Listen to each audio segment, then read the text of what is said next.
Who is Felicia? She's a child of God. I love Felicia. I love the body I'm in, the space I'm at. And I can actually say that I love God. I love God. And I love people, especially my people in the community. You know, I believe not just Black Lives Matter, but all lives matter. You know, I came from corporate America at AT&T. After 15 years, I retired from a computer science degree, and my parents had retired, and I came here. I said I had to take over. I said, don't sell this business to anyone else. So I have a lot vested here. These are my babies, my clients, my participants. This is my family. What can I offer to give them hope, to give them love? What was deposited into me? So I came through this journey, and let me tell you, it has been a journey that God has taken me to take over a church. It's a small church, but it's a love church. And actually, I always preach and teach that we are the church. We bring it to the building. See, I like going out into the street, and when I came outside this morning to the food pantry, I got my hug outside. 20, 30 people were hugging on me, and I was hugging on them, and it's real, it's genuine. See, people in the community, they know what a fake is. I want people, when they come into Bethel, that they feel the love, that this is a family here. A lot of people ask me, what disability do you have? I have something called osteogenesis imperfecta. What that means is soft bone, brittle bone. I can sneeze and break a rib. I've broken probably every body part that I have in this 4'1" body. But there's nothing that stands in my way. If it's sunny outside, if it's rainy outside, if it's icy outside, I'm outside where there's people. You know, I don't isolate myself. And I think that that's a testimony. That's my testimony that I show to our clients, to our community members here. And I'll say community members to my family outside. And I always say, when you can get this right, when you get this right, then you can get this right. You get people right. When you love him, then you can love him.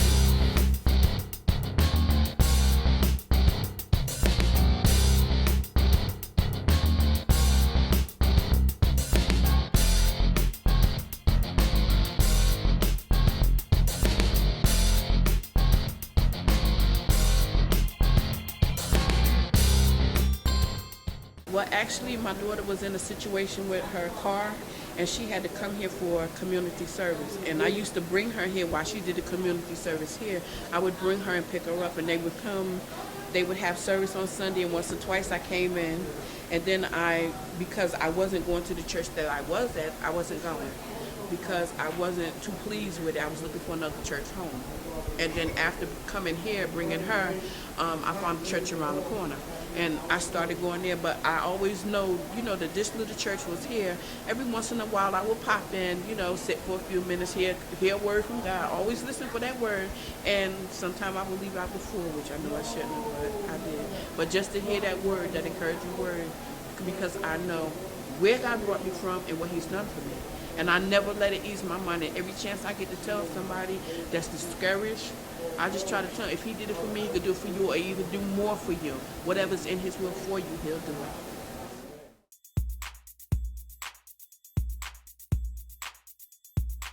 My name is Khalid Blandon.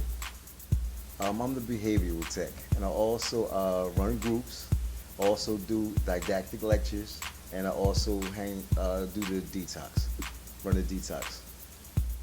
Now, I'll say I've been here 8 years, and I've been doing this around about 7. Because when I first came, I had started out as the maintenance, cleaning the toilets, sweeping the stairs, humble beginnings. But that was good for me because, listen, I have no problem going back to doing it if I have to. So, I was sharing in the groups one day, and, the pastor, Felicia's father, who was the director at the time, was like, well, I like what you got to say. He's like, you ever thought about counseling? So I was like, I really never thought about it. But, like they say, being in the right place at the right time, doing the right thing, God will bless you. So he's like, being that we're a licensed program, would you like to go to school for counseling? So I said, all right, no problem.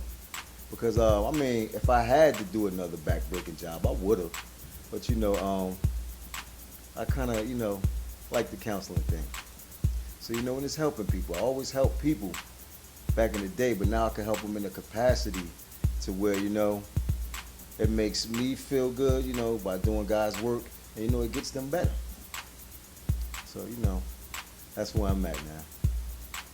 Knowing that you could be one way, but if you put your mind to it, you could be another way. And when I say another way, because this building right here, it may be a small building, but we have so many miracles, so many good stories of, a person coming in, dragging their tail, and leaving out holding their head up. That's what motivates me, just to see a person could change. Because, certain individuals, if you're using, or even if you're not using, or just got some bad behavior, certain individuals will put you down and say that you can't change just because you've been like that for a while. But nah, but once you put the energy in, you can change. Through God's grace and mercy, I'm an example of that. Because the same van that I put the individuals on was the same van that I rode on as well. So, I'm living proof that you can change. Actually, I came here through a program. I was in Integrity House at the time, and they wanted us to do outside meetings. So this was like one of our outside meeting spots other than Narcotics Anonymous, Alcoholics Anonymous. Thursday, Pastor Osborne had the men's meeting, and it's good like when you could just have a bunch of men just sharing their feelings, because sometimes when the female's there, we might try to flex and the real you don't come out. So it's like when you're around men, real men, they'll bring you the help that you need instead of you trying to show off. But yeah, I was stipulated here. But God got his way of putting you where you need to be. So I went from stipulated here to now working here.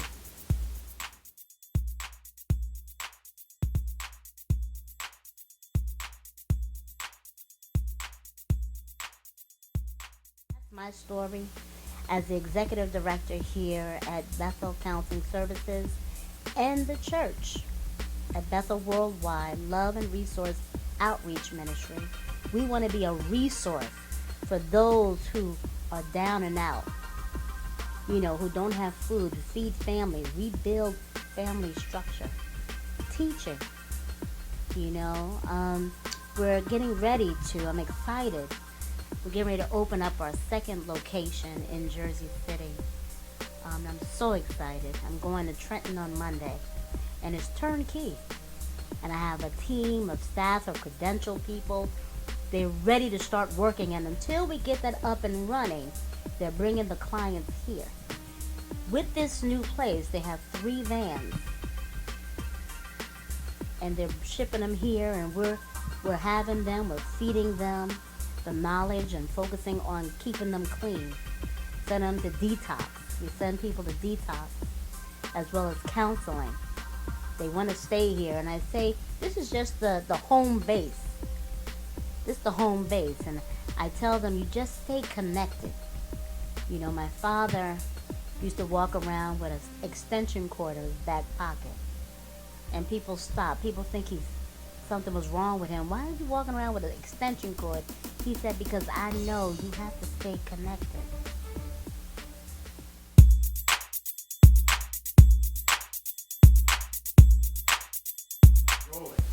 My name is Sarah Drinkard.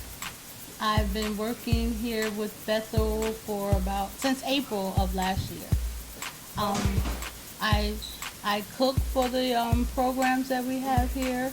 I shop for the food pantry. We give out food on Fridays for the less fortunate. And as you can see, we have a whole lot of stuff to give out tomorrow. Oh, I love working in our community. I love helping people.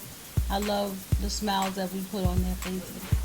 And I love the fact that we can do whatever we can do to help out in, people's situation where they, food stamps are being cut, and we're able to give them something.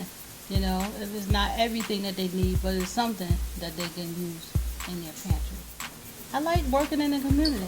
I really like it. That inspires me just to know that I'm helping somebody, That's what inspires me. I haven't been coming here years at all, okay? I've only been coming here months, but it's the first connection with, matter of fact, it was a gentleman that worked here, but he got a job where I wasn't seeing him anymore. And he recognized my change. Just by seeing me come, he started noticing the change in me. And when he let me know that made me feel good, because that showed me that somebody pay attention and don't mind commenting on the positive. Everybody, they choose, we can have 10 positive things going for us and one negative. But society would rather focus on that one negative. And sometimes it only takes a person for you to show them that you recognize at least one of those positives to give them the strength to move on and go further,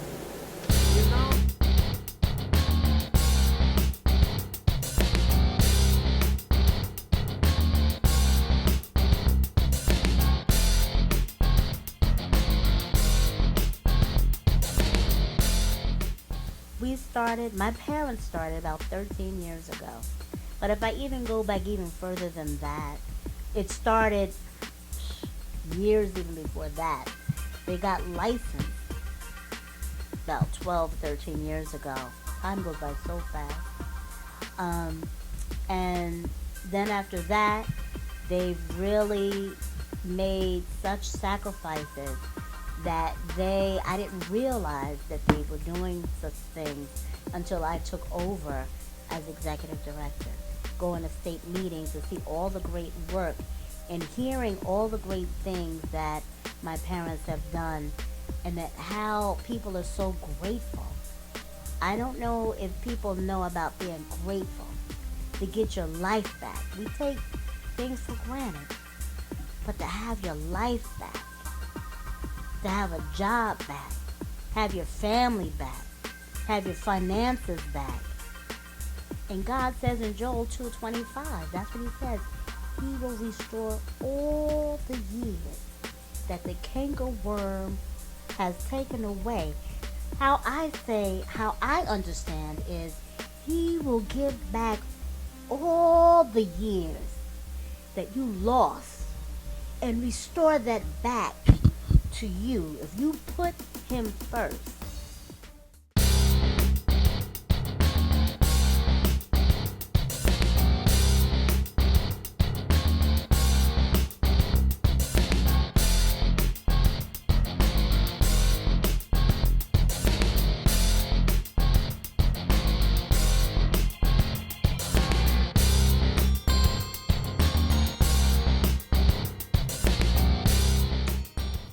Hi everybody, I'm Simone Perry. I'm a counseling intern at Bethel. I help the senior counselors with their sessions, whether it be the tech area or giving some insight or any opinions related to what they're talking about. I also do a lot of the web design, web mastering of Bethel website. In the future, Ruth House website for the veterans. So I'm kind of getting into that, and in the future I hope to do a lot of creative arts therapy with them and do writing competitions for the magazine and whatnot. So to try to put the arts into counseling to make it a little fun. So right now, as the intern, I just kind of absorb and learn as much as I can with the processes and get to know the client, so that when I actually do become a counselor, they'll already have a rapport with me so that we can, get to work. But I've done past counseling at St. Luke's Roosevelt Addiction Institute. I've done it at the Dean Hope Center in Manhattan. I've done it at Amanda's Easel, which is a domestic violence center in South Jersey. So I dabbled in a lot of stuff, and I did a lot, a youth helpline in South Jersey as well. So I've done a lot of stuff with families and children. So just keeping in the same vein here. I think the work that's done here is a really good work, and I like the approach that we take of understanding where they're at and being real with everything, because you can become a counselor and think, you're on a different playing field as your clients, but here everybody's equal and everybody's struggling, and we can use our life experience to help the clients, and the clients can say their life experience that may even help us in the future to look at things a little differently so that we can better assist them. So I like how everybody's on an even playing field and we are a team and getting the same goal done. It may be different ways, because each client has a different substance or a different issue. It may not even be substance, it could just be mental illness. But we take it as a team perspective of, let's work on this together. You're not better than me, I'm not better than you, but we're on the same path to get better ourselves. I always wanted to help people. I've always wanted to have people have a better life. I always wanted to have kids in general to have a better life than I did, so being a bullied kid. So once I got into school and realized I'm kind of good at this, and I like learning about people, and I like having people understand other people, I said, I want to make all the other kids and all the other families better. And so that's why I kind of went into counseling, and that's why I kind of do this work, because I want to keep the families together, and I want to keep families understanding each other instead of fighting and divorcing or fighting and just not speaking to each other. I think this world would be better once the family unit is healed. I love what I do. Every day.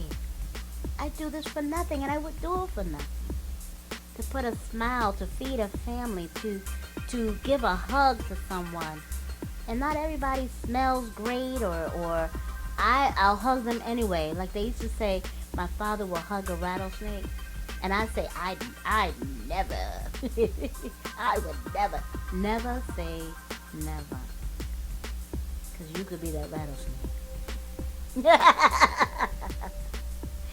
It could be you. It could be your family member. I see everybody in the community as my family. So I have to do a lot of praying, a lot of crying, but an awful lot of praying. That's the lessons that I've learned. That prayer is powerful. So I really had to rely on something that I always knew for years, but taking this position, I had to lean on God even more than I ever did. And that relationship and that connection that I talked about has to be grounded in the Word of God. Every day, it has to feed my spirit at 3 o'clock in the morning so it can set my attitude right. Every day I come in, I always have a smile on my face. People are like, my God, does she ever have any problems? Yes, I got problems now. But God got me. That's what's so funny. That this too will pass. And I just want someone to know that your situation will pass. And I want you to find that one. Like I know that one. One man. People are looking for a God with some skin on it. That's what I really feel. Now, they're looking for, and that's what Jesus came down. He had to put skin on himself. And that's why he came at Jesus. People now are open. They're looking for love. They've been to churches.